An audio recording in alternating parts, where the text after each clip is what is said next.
થઈ ગયું ચાલુ.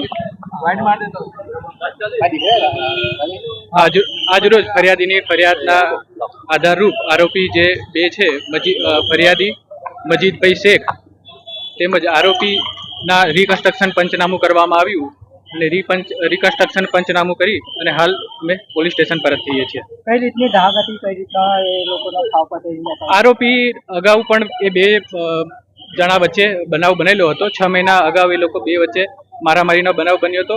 એ અનુસંધાને એ લોકોએ અદાવત રાખી અને સદર જે છે એ ફરિયાદીના ઉપર હુમલો કરવામાં આવ્યો હતો અને ફરિયાદીની ફરિયાદના હિસાબે એનું ડીડી લેવડાવ્યા બાદ સદર બંને આરોપીને હાલ અટક કરી અને કાયદેસરનું રિકન્સ્ટ્રક્શન પંચનામું કરવામાં આવેલ છે. આરોપીનું નામ શું છે, કેટલી ફરિયાદ અગાઉ નોંધાઈ ચૂકી છે? આરોપી એક જે આરોપી છે જાવેદ કરીને એના વિરુદ્ધ અગાઉ 10 ગુના નોંધાયેલા છે અને સદર બીજો આરોપી છે એક જુવેનાઇલ છે અને એક આરોપી વિરુદ્ધ એક જ ગુનો નોંધાયેલ છે.